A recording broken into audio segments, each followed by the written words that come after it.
இதில் உடம்பை அழிக்கும் போது மனம் அப்படியே தான் இருக்குது. உங்கள் ஸ்ட்ரெஸ் உங்ககிட்ட தான் இருக்குது, அது எங்கேயும் போகலை.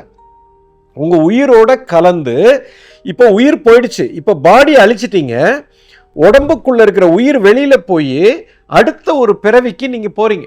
இந்த பிரபஞ்சம் என்ன பண்ணோன்னா மிகப்பெரிய தண்டனை உங்களுக்கு கொடுக்க போகிறது. ஏன்னா இந்த பூமியில் மனித பிறவின்னு ஒன்று எடுத்ததே உன் கர்ம வினையை கரைக்கிறதுக்கு தான் நீங்கள் எடுத்துருக்கிறீங்க.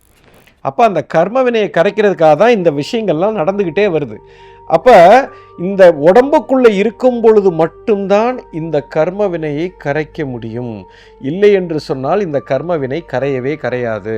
இப்போ நீங்கள் பாடியில் அந்த உடம்பை கொன்னுட்டீங்க, ஓகே, கர்ம வினை எங்கே இருக்குது? மைண்டில் இருக்குது. அதை கொல்லாமல் பாடியை கொண்டு இருக்கீங்க. இப்போ அந்த கர்ம வினையெல்லாம் 10 மடங்கு ஜாஸ்தி ஆயிடுச்சு. ஏன் தெரியுங்களா? 10 இல்லை 100 மடங்கு.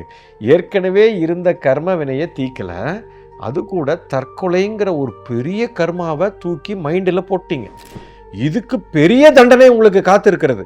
அப்போ ஏற்கனவே ஒரு 10 மூட்டை கர்மா வச்சிருக்கிறீங்க, தீக்கலை. இது கூட சேர்ந்து ஒரு 100 மூட்டை கர்மா, 110 மூட்டையை தூக்கிட்டு பாடியை விட்டு வெளில போயிருக்கீங்க. இப்போ மறுபடியும் ஒரு பிறப்பெடுத்து உங்களை ஒரு பாடியில் போட்டு விட்டுரும். இப்போ இந்த பாடியில் ஏற்கனவே 10 மூட்டை கர்மாவில் கஷ்டப்பட்டு வெளியில் வந்தது, இப்போ 110 மூட்டையை தூக்கிட்டு இப்போ இதை சால்வ் பண்ணணும். நீங்கள்